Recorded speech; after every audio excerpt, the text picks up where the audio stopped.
Dear friends, మన సంస్కృతిలో తప్పదు అనుకుంటే బయట తినవలసి వస్తే తినేది మన సంస్కృతి. దూర ప్రయాణాలకు పోయినా కూడా ఇంట్లో వండిన వస్తువులు అవి నిలువ ఉండే వస్తువులు, నీళ్లు తాకని అంటే నీళ్లతో తయారు చేయబడని వస్తువులు, అలాంటివి ఆకలి తీర్చుకోవడానికి పట్టుకెళ్ళే సంస్కృతి మనది. అంటే ట్రావెలింగ్ అప్పుడు ఇంటి నుంచి తినే పదార్థాలు తీసుకుపోవడము అవుట్ ఆఫ్ ఫ్యాషన్ అనిపించుకుంటుందేమో. చాలామంది తమ ఇండ్లలో తయారయ్యే వస్తువులు, తిండి పదార్థాలు ఎప్పుడెప్పుడు స్కిప్ చేయొచ్చో, ఎప్పుడెప్పుడు అవాయిడ్ చేయొచ్చో అప్పుడప్పుడు అవాయిడ్ చేయడానికి ట్రై చేస్తూ ఉంటారు. ఇప్పుడున్న సోకాల్డ్ సంస్కృతి పొద్దున టిఫిన్ తినటం, అది బయట తినటం ఒక ఫ్యాషన్. సాటర్డే సండే వస్తే మహిళలు అవసరం లేకున్నా రిలాక్స్ కావటం, అది ట్రెండ్. మనం ఇప్పుడు ఈరోజు ఈ ఫుడ్ రిలేటెడ్ ఎందుకు డిస్కస్ చేసుకుంటున్నామంటే, రాష్ట్ర ప్రభుత్వము ఈ ఫుడ్ సేఫ్టీ వింగ్ జిహెచ్ఎంసి నుంచి సపరేట్ చేసేసింది. ఎందుకంటే జిహెచ్ఎంసి ఫుడ్ సేఫ్టీ కాకుండా ఫుడ్లో కరప్షన్లో నంబర్ 1 స్పాట్లో నిలుస్తుంది. హోటళ్ళు లేదా చిన్న ఈటరీస్, పెద్ద 5 స్టార్ హోటల్ దగ్గర నుంచి కేవలం వసూళ్లు చేయడానికే ఈ ఏజెన్సీ ఉంది. ఈ ఏజెన్సీ నుంచి ఆ ఆఫీసర్స్ యొక్క పొట్ట నిండుతుంది, పాకెట్లు నిండుతున్నాయి తప్ప ప్రభుత్వానికి ఆదాయం వస్తలేదు. Most interesting point of this whole thing is, ప్రభుత్వము ఫుడ్ సేఫ్టీని జిహెచ్ఎంసి నుంచి డిటాచ్ చేసి ఫుడ్ కమిషనర్ ఆధ్వర్యంలో ఈ డిపార్ట్మెంట్ వర్క్ చేయాలి. దానికి అనుబంధమైన ఆఫీసర్లంతా జిహెచ్ఎంసి కాకుండా ఫుడ్ సేఫ్టీ కమిషనర్ ఆధ్వర్యంలో పనిచేయాలి. ఇది ప్రజల శ్రేయస్సు కోరి చేస్తున్నది కాదు. వందలాది హోటళ్ళు, పదుల సంఖ్యలో స్టార్ హోటళ్ళు, వందల సంఖ్యలో 3 స్టార్ హోటళ్ళు, ఈటరీస్, ఇవన్నీ కొన్ని వేలకు వేలు ఉంటాయి. కానీ ప్రభుత్వానికి ఈ శాఖ ద్వారా అంటే పెద్ద కంట్రోల్ కావటం పక్కన పెడితే, అక్కడ పనిచేసే వాళ్ళ పొట్టలు నిండుతున్నాయి, పాకెట్లు నిండుతున్నాయి, ఆస్తులు పెరుగుతున్నాయి తప్ప అటు క్వాలిటీ కంట్రోల్ అవుతలేదు, ప్లస్ ప్రభుత్వానికి ఆదాయం వస్తలేదు. ప్రతి ఓడు ఫస్ట్ సర్టిఫికెట్ తెచ్చుకొని అసలు అక్కడ ఏం వండుతున్నాడో వాడికే తెలియకుండా వారుస్తున్నాడు. మరి ఇన్స్పెక్షన్ చేసేవాళ్ళు ఏం చేస్తున్నారో మామూలు అందకుంటే, లేదా ఒక కస్టమర్ ఫుడ్లో కాక్రోచ్ పడ్డదంటే అప్పుడు స్పందించి తనిఖీలు చేయటం. అంటే తనిఖీలు చెయ్యరు వీళ్ళు, కంప్లైంట్ వస్తే కానీ తనిఖీ చేస్తారు. ఇది మన జిహెచ్ఎంసి ఫుడ్ సేఫ్టీ వింగ్ నిర్వాహకం. అయితే ప్రభుత్వానికి ఫుడ్ సేఫ్టీ అనేది ఒక సవాలుగా మారింది. నేను ఒకటి ఖచ్చితంగా చెప్పదలుచుకున్నా. అసలు ఈ ఫుడ్ సేఫ్టీ అనేది ఒక సొసైటీలో ఉండే యాటిట్యూడ్ ప్లస్ సొసైటీలో ఉండే ఆకాంక్షకు ఓ అద్దం లాంటిది. అసలు ఒక మనిషి బయట ఎందుకు తినవలసి వస్తుంది? ఇది చాలా పెద్ద ప్రశ్న. ఫుడ్ సేఫ్టీ కన్నా ఎక్కువ పెద్ద ప్రశ్న ఏమంటే, ఒక మనిషి ఇంటి నుంచి బయటికి పోయి తినవలసిన అవసరం ఏముంది? దిస్ ఈజ్ అంటే ఇది ఒక ఫైనల్ ఆన్సర్. మనకు ఫుడ్ సేఫ్టీకి ఆన్సర్ కావాలంటే అసలు ఒక మనిషి బయట పోయి తినవలసిన అవసరం ఏముంది? అంటే దీనికి కూడా తోకలు ఉంటాయి. టైం ఉండదు, ఇల్లు దూరం ఉంటుంది, పొద్దున మనం బయలుదేరేటప్పటికి టిఫిన్ రెడీ కాదు, లేదా అంత రుచికరంగా ఉండదు, లేదా ఆఫీసే డబ్బులు ఇస్తుంది కాబట్టి ఆ డబ్బుల్ని సద్వినియోగం చేసుకోవాలి, బయట తినాలి, లేదా క్లయింట్స్ వాళ్ళు ఉంటారు కాబట్టి వాళ్ళతో బయట తినాల్సి వస్తుంది. మనం బయట తరచుగా తిరుగుతున్నాం కాబట్టి టిఫిన్ వెంట పెట్టుకోలేము కాబట్టి బయట తినాల్సి వస్తుంది. ఇలాంటి ఒక వందల రీజన్స్ మనం చెప్పొచ్చు. లేదా సొసైటీ మొత్తం చేంజ్ అయిపోయింది, బయట తినడం ఒక ట్రెండ్ అయిపోయింది. మనం సంపాదించేది మన ఫ్రీడమ్ కోసం కదా.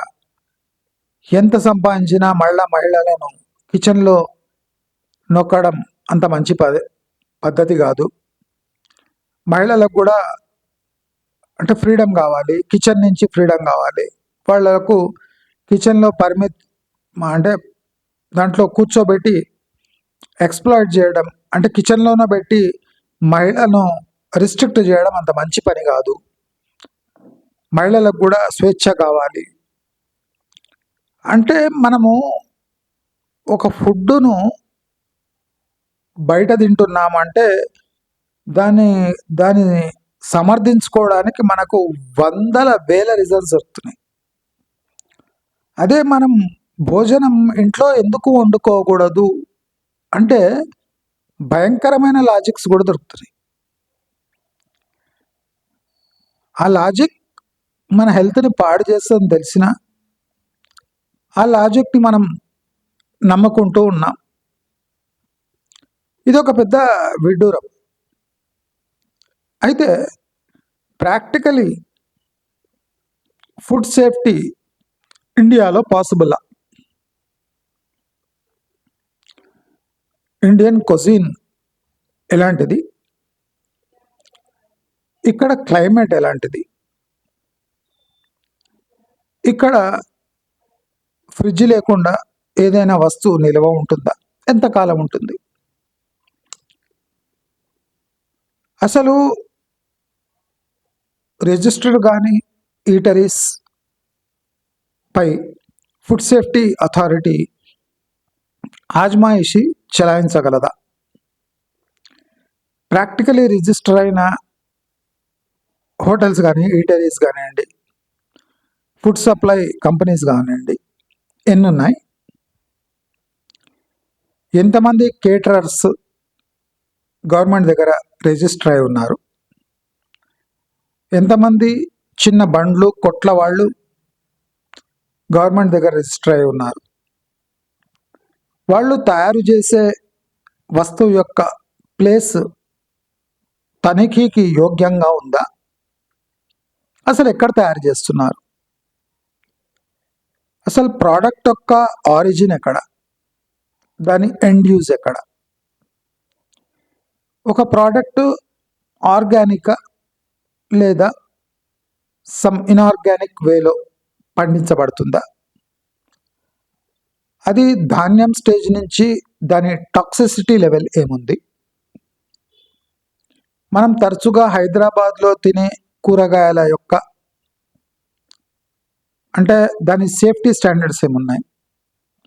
ఆ ఆకుకూరలు మూసి గుండా పండిస్తున్నారా? ఏదైనా పొలాలలో మంచినీరు ద్వారా పండిస్తున్నారా?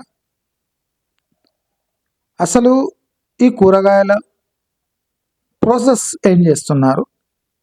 అంటే కొన్నాక దాన్ని ఎడిబుల్గా చేయడానికి ఏ కండిషన్స్లో ఇవి తయారవుతున్నాయి? అసలు ఈ కూరగాయలు ముదిరితే దాని నాణ్యత ఏమి? ఒక కూరగాయ ఫ్రిడ్జ్లో ఎన్ని రోజులు నిల్వ ఉంచవచ్చు? ఆ నిల్వ ఉంచిన దాన్ని ప్రాసెస్ చేసినాక ఎన్ని రోజులు ఉంచవచ్చు? అంటే pre cooking toxic levels, post cooked toxic levels. ఒక కూరగాయ యొక్క ఆరోగ్యము వండే కన్నా ముందు ఎలా ఉంది, ఆ కూరగాయ వండడానికి వాడిన పదార్థాల క్వాలిటీ ఎలా ఉంది, ఈ రెండూ కలిపి వండినప్పుడు దాని టాక్సిసిటీ లెవెల్ ఎలా ఉంది? అసలు ఇవన్నీ ఇన్నాక ఇండియాలో ఫుడ్ క్వాలిటీ చెక్స్ ప్రాక్టికలా? అంటే టోటలీ ఇంప్రాక్టికల్. బొద్దింక ఆ షేపులో ఉంటే మీకు కనిపిస్తుంది. బొద్దింక డీప్ ఫ్రై అయిపోతే, బొద్దింక పచ్చడైపోతే, ఒక బల్లి పచ్చడైపోతే, ఒక ఈగ దోమ పచ్చడైపోతే, అంటే నూరబడితే మీకు తెలుస్తుందా? ఒక నల్లి, ఒక బల్లి, ఒక కాక్రోచ్ డీప్ ఫ్రై అయిపోతే, ముక్కలు ముక్కలుగా డీప్ ఫ్రై అయిపోతే మీకు తెలుస్తుందా? తెలియదు. అది అదే షేపులో మన ప్లేట్లో వస్తే తెలుస్తుంది. మనం ఎన్నో బల్లులను, నల్లులను, కాక్రోచ్లను అలాగే మింగేస్తుంటాం. అదే కాకుండా మనిషి యొక్క మలినము అంటే చెమట, చీమిడి, కళ్ళల్లోని ఊసు, నోట్లోని ఉమ్ము, శరీరంలోని చెమట అక్కడిక్కడ చేపెట్టుకొని గోక్కొని దాంతోనే కలిపిన పిండి, దీన్ని ఎట్లా కంట్రోల్ చేస్తారు? ఒక పిండి కలిపేవాడికి తన వెనుక భాగంలో ఆ సందు మధ్యలో దురద పడుతుంది. ముందర లేదా వెనక బాగా దురద పడుతుంటే వేలేసి బాగా కోక్కుంటాడు. ఆ దూల తీర్చుకొని పిండిలో చేవేస్తాడు. వేసి బాగా తిప్పి బజ్జీలు వేస్తాడు. మీరు అక్కడుంటే మీకు ఒక రకంగా జిగుత్సాకరంగా ఉంటుంది. ఇప్పుడు చాలామంది అంటారు మన కండ్ల ముందరేస్తారు, బండిల దగ్గర మన కండ్ల ముందేస్తారు కనుక మనం భరోసాతో తినొచ్చు అంట. మన కండ్ల ముందర వేస్తాడు కానీ నువ్వు ఆయన వెనుక భాగము ముందర భాగము ఏలు పెట్టి ఎక్కడెక్కడ గెలుక్కుంటున్నాడో అది నీవు చూసుంటే నీకు దాని బాధ తెలుస్తుంది. వాడు యూజ్ చేసే బట్ట ఎన్ని రోజులు ఉంటుంది ఉతికి, వాడి చెమటలో టాక్సిక్ థింగ్స్ ఏమేమి ఉంటాయి, వాడు ఎన్ని రోజులు స్నానం చేయకుంటే వాడి చెమటలో ఏ రకమైన బ్యాక్టీరియా ఉంటుంది, వాడు తుమ్మితే ఆ తుమ్మిరిలో ఏ బ్యాక్టీరియా ఏ డిసీజ్ వస్తుంటే వానికి ఆ పిండిలో మిక్స్ అవుతుంది. అంటే చెప్పుకుంటూ పోతే జిగుత్సాకరంగా ఉంటుంది. నేను ఎన్నోసార్లు చెప్పిన చార్మినార్లో కోళ్ళు ఇట్లా కుప్పలు పోస్తుంటారు. అంటే ఆ కోడి ఫార్మ్ నుంచి ఒకరోజు చనిపోయింది, రెండో రోజు చనిపోయింది, ఫ్రిడ్జ్లో పెట్టినవి, చనిపోయిన కోళ్ళు ఫ్రిడ్జ్లో పెట్టినవి, ఇలా సపరేట్ చేసి పెట్టింటాడు. ఆ రేటు ఎంత తక్కువ ఉంటుందో అన్ని ఎక్కువ రోజులు అయి ఉంటుంది కోడి చచ్చిపోయి. హోటల్ వాళ్ళు తమ వెసులుబాటుకు అనుగుణంగా అక్కడ పోయి ఆ కుప్పలు ఏరుకొని హోటల్కి తెచ్చుకొని ఫ్రిడ్జ్లో పెట్టి మరీ వండి మీకు ఇట్లా తింటే ఎట్లుంటుంది బాస్, ఇట్లా బొక్క మించి మాంసం పడిపోతుంది. బొక్క మించి మాంసం పడిపోతుంది అంటే అది కుక్క ఉండొచ్చు, కుక్క కాకపోయినా పడిపోతుంది, ఆ స్టేజ్లో ఉంటుంది. అంటే ఇదంతా వినడానికే జిగుత్సాకరంగా ఉంటే మనం ఎగబడి బయట తింటూ ఉంటాం. అదీ కాకుండా ఒక 80 పైసల ఇడ్లీ, 4 ఇడ్లీలు అంటే దాదాపు 3.5 రూపాయల్లో ఇడ్లీ, ఒక 3 రూపాయల చట్నీ, 6.5 రూపాయల్లో ఒక ఇడ్లీ ప్లేట్, 4 ఇడ్లీలు ఒక చట్నీ అయితే వాడు 30-40 రూపాయలకు అమ్ముతుంటాడు. మనం రోజు ఒక 3 ప్లేట్లు తెచ్చుకున్నా you can imagine what is the cost. అంటే దాదాపు 18 రూపాయలు అయ్యేది మనకు 90 రూపాయలు అమ్ముతున్నాడు. మన ఆదాయం ఏమి? మన ఆదాయం ఒక ఇడ్లీ పెరిగినంతన పెరుగుతుందా సంవత్సరానికి? రోజుకు కాదు. మనం రోజుకు 18 రూపాయలు విలువ చేసే 3 ప్లేట్ల ఇడ్లీలు మనం ఎంచక్క 90 రూపాయలు ఇచ్చి తీసుకుంటున్నాం. కానీ మన ఆదాయం సంవత్సరానికి 10% కూడా పెరుగుతలేదు. కానీ మనం ఇడ్లీలు నియర్లీ 300% ప్రీమియంతో తింటున్నాం. నేను బేసిక్ ఇడ్లీ చెప్తున్నా, వేరేవైతే ఇంకా వేరే రేట్లో ఉంటాయి. అంటే ఫుడ్ సేఫ్టీ పక్కన పెడితే cost of such foods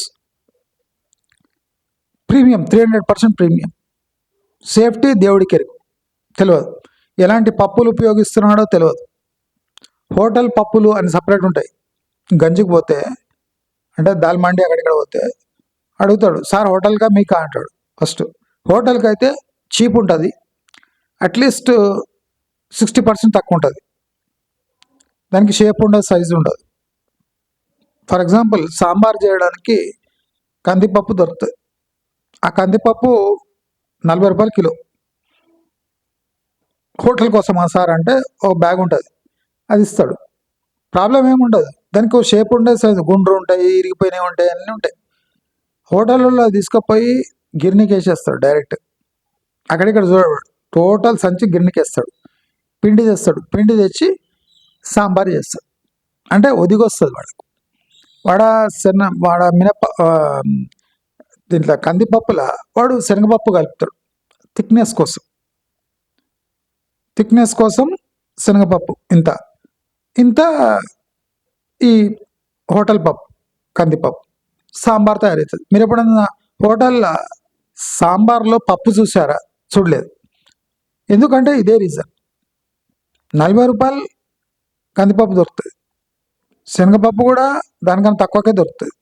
hotel శనగపప్పు అన్నీ హోటల్ వేరే ఉంటాయి, ఇవి వేరే ఉంటాయి. హోటల్ కూరగాయలు వేరే ఉంటాయి, ఇవి వేరే ఉంటాయి. ఇప్పుడు మనం సికింద్రాబాద్ అడవికి పోయి హోల్సేల్ మార్కెట్లో చూస్తే చాలామంది హోటల్ వాళ్ళు బకరికా మాల్ అంటారు. బకరికా మాల్ అంటే ఇక గొడ్లు తినే స్టేజ్లో ఉన్న కూరగాయలు. అవి సంచులు అంటే పాడైపోయే సంచులు అమ్ముతారు. 30 రూపాయలు, 40 రూపాయలు సంచి. చాలామంది హోటల్ వాళ్ళు అది తెచ్చుకొని దాన్ని మంచివన్నీ తీసేసి అవి మనకు వడ్డిచ్చి 300 రూపీస్ ప్లేట్లో అమ్మేస్తాం. ఇప్పుడు మనం ఇంట్లో కాలీఫ్లవర్ తెస్తే కాలీఫ్లవర్లో మ్యాక్సిమం ప్రాబ్లం ఏమంటే ఫస్టే ఫుల్ పెస్టిసైడ్ కొట్టింటాడు, అయినా అవి పురుగులు చావవు, పురుగులు అంటుకుపోయి ఉంటాయి. మనం ఏం చేస్తాము, ఉప్పు నీళ్ళలో ఒకసారి, వేడి నీళ్ళలో ఒకసారి వేసి మొత్తం కడిగి సపరేట్ చేసి పురుగులన్నీ తీసి తినవలసి వస్తుంది. హోటల్ ఇవన్నీ చేస్తాడా? చేయగలడు. అంటే ఈ నైతిక విలువలు ఉన్న వాళ్ళే మంచి ఫుడ్ తయారు చేయగలరు. మంచి అంటే ఏమి? మీరు చూడండి, తుర్కోళ్ళకి మంచి స్టాండర్డ్ నీట్నెస్ వేరే ఉంటుంది, జైన్స్కి నీట్నెస్ వేరే ఉంటుంది, బాబర్నాల నీట్నెస్ వేరే ఉంటుంది. కొంతమంది నిజంగానే నీట్గా ఉంటారు, వాళ్ళ నీట్నెస్ వేరే ఉంటుంది. అంటే ఒక్కొక్కరు లైఫ్ స్టైల్ యొక్క నీట్నెస్ వేరే ఉంటుంది. కొంతమంది బెడ్ టీ తాగుతారు, వాళ్ళ నీట్నెస్ వేరే ఉంటుంది. స్నానం చేయకుండా తింటారు, వాళ్ళ నీట్నెస్ వేరే ఉంటుంది. స్నానం చేసి తినాలి అనే ఒక నిబద్ధత ఉంటుంది. ఇప్పుడు నువ్వు స్నానం చేసి బాగా రుద్దుకొని స్నానం చేసి బయట పోయి తిన్నావు అనుకో, అంటే నీ బాడీని నీవు శుభ్రంగా పెట్టుకుంటున్నావు, కానీ నీ లోపల పోయే పదార్థాలు మలినమై ఉన్నాయి. అంటే మీరు ఎన్ని 1,00,000 పర్ముటేషన్ కాంబినేషన్ తీసుకుంటున్నా మీకు ఈ ఫుడ్లో క్వాలిటీ, నాణ్యత, ప్రమాణాలు అనేది ప్రతి ఇంటికి సంబంధించిన ఒక ఇండివిజువల్కి సంబంధించిన విషయము అని లాస్ట్కి వచ్చి అక్కడ స్టాప్ దగ్గర అయిపోతుంది. ప్రభుత్వాలు కంట్రోల్ చేయడానికి అసాధ్యము. తక్కువ రేట్లో దొరికే ఫుడ్ నాణ్యత ఉండదు అని కాదు, చాలా ఎక్కువ రేట్లో అమ్మే ఫుడ్ నాణ్యత గ్యారంటీ అని కూడా లేదు.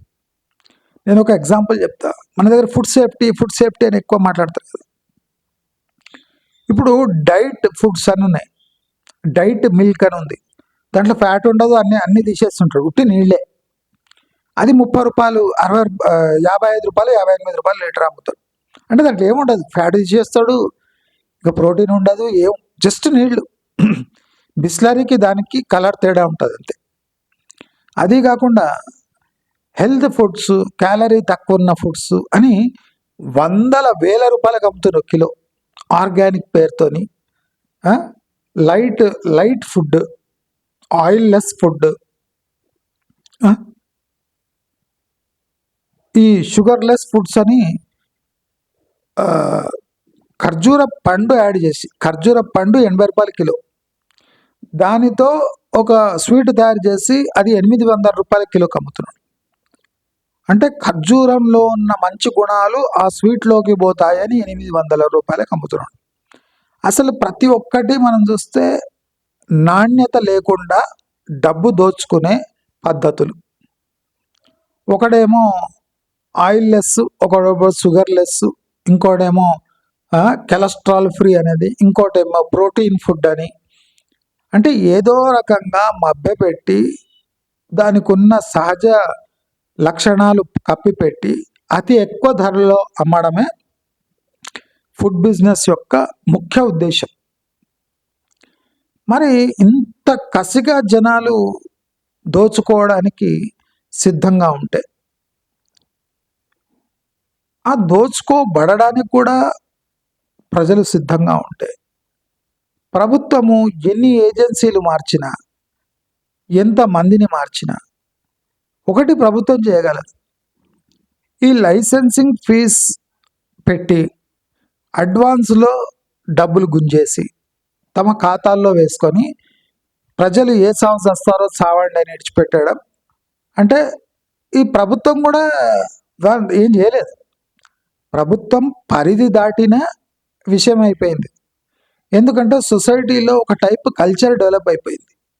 ఇప్పుడు ప్రభుత్వం తినకండి అని గైడ్ లైన్స్ ఇష్యూ చేసినా ఎవ్వడు ఫాలో చేయడు. బిల్లు తీసుకొని ఫుడ్ తీసుకోండి అంటే దాంట్లో ఆ లాజిక్ లేదు. ఎందుకంటే జొమాటోలో వచ్చే తిండి కూడా కలుషితమై ఎక్స్పైర్ అయిన ప్రోడక్ట్స్ యూజ్ చేసి హోమ్ డెలివరీ చేస్తుంది, కానీ వాడు నాణ్యత ప్రమాణాలు పాటిస్తున్నాడు అని మనం అంటే ఒక డాట్ పెట్టి దాన్ని గ్యారంటీ ఇవ్వలేము. ఒక ప్రోడక్ట్ కూడా టిక్ చేయలేం. మళ్ళీ ఇది ప్రభుత్వానికి తెలియదా? కండ్ల ముందర తయారు చేసే పిండి వంటకాలు చేసేటప్పుడు ఒక మనిషి తమ మర్మాంగాలను ముట్టుకొని పిండి కలుపుతాడు అని మనం ఎంత ఈజీగా చెప్పగలము. జొమాటోలో, స్విగ్గీలో ఎక్కడెక్కడ ఏమేమి తయారవుతున్నాయో, ఏ కండిషన్లో తయారవుతున్నాయో మనకు తెలుసా?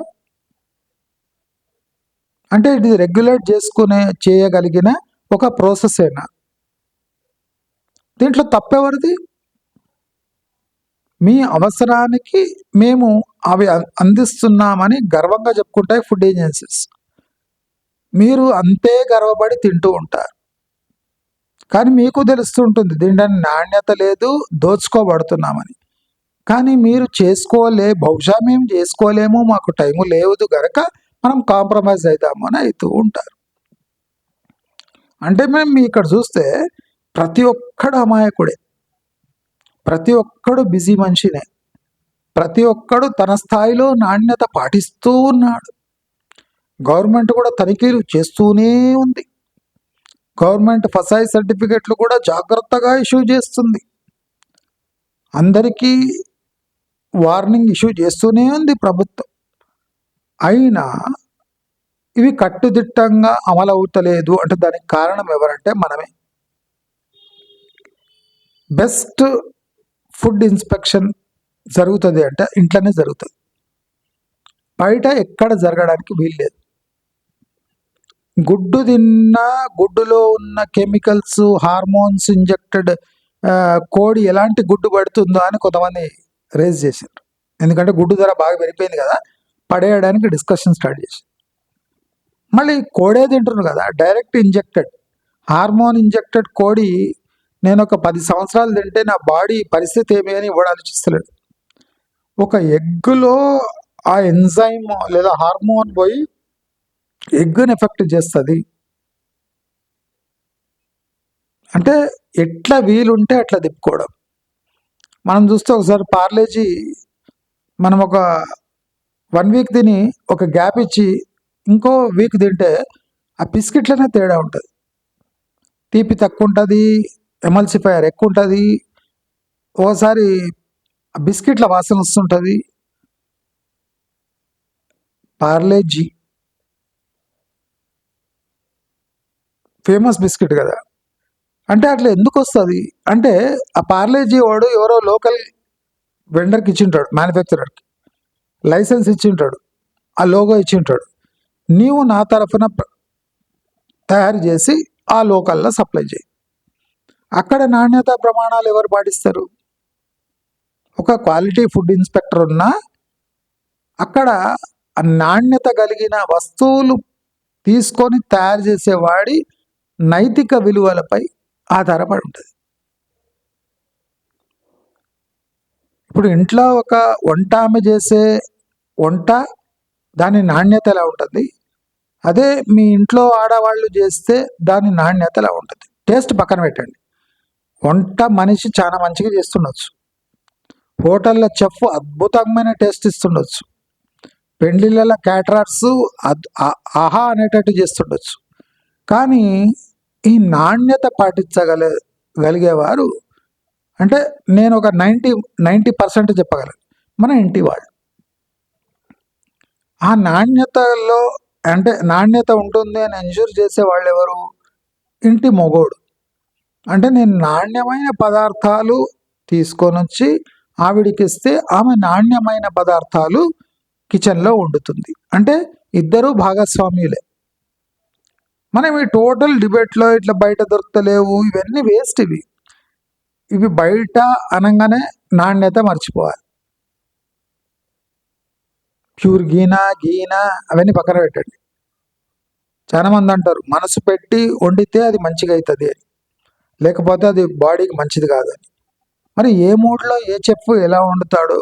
మన ఇంటి వాళ్ళ మూడే బాగాలేకుంటే ఆ రోజు వంట ఎలా ఉంటుంది? అంటే హోటల్లో ఒక చెఫ్ మూడ్ ఎలా ఉంటుంది చెప్పలేం కదా. కాబట్టి నేను ఆలోచించమని అడుగుతున్నా. ఈ డిబేట్కి అంతా ఆన్సర్ ఎక్కడ ఉందంటే మన కిచెన్లో ఉంది, మన ఇంటి ఆడవాళ్లలో ఉంది, మన ఇంటి మగవాళ్లలో ఉంది. క్వాలిటీ కావాలంటే, పర్యవేక్షణ గల ఫుడ్ తినాలంటే ఇంట్లో మాత్రమే తినొచ్చు. బయట ఎక్కడైనా తిని విమర్శించే హక్కు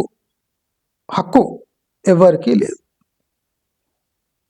బయట తింటున్నాము అంటే ఒక వ్యాపారవేత్త తయారు చేసిన భోజనం తింటున్నాం. ఒక తల్లి ప్రొవైడ్ చేసింది, ఒక భార్య ప్రొవైడ్ చేసింది, ఒక అక్క తయారు చేసింది, ఒక చెల్లి తయారు చేసింది, ఒక భర్త తయారు చేసింది, ఒక కొడుకు తయారు చేసింది కాదు. ఒక వ్యాపారవేత్త తన వ్యాపారం చూసుకొని మీకు ఆ ఫుడ్ పెడుతున్నాడు. ఒక వ్యాపారవేత్త ప్రేమగా పెడుతున్నాడా లేదా అని మీరు పరీక్షించలేరు. బిల్లు కరెక్ట్ వేసిండా లేదా ఇది మాత్రం మీరు పరీక్షించగలరు. ఒకసారి ఈ విషయం ఆలోచించండి అని మీ అందరినీ నేను అభ్యర్థిస్తున్నాను. సొల్యూషన్ మాత్రం లేదు, ప్రభుత్వం ఏమీ చేయలేదు. కాబట్టి ప్రభుత్వం చేతులెత్తేసిన అంటే ఆ సెక్టర్లో మీరు కావాలని పోయి దాన్ని గెలికి మీ ఆరోగ్యం పాడు చేసుకోవడం మూర్ఖత్వం అనిపించుకుంటుంది అని అందరికీ తెలియజేస్తూ అయినంత ఇంటి పట్టున ఆహారం తినడం అలవాటు చేసుకోండి. రుచి రాకపోతే 10 సార్లు చేసి ఆ రుచి ఎలా వస్తుందో కనుక్కొని మరీ తినండి అని అందరినీ అభ్యర్థిస్తూ నమస్కారం.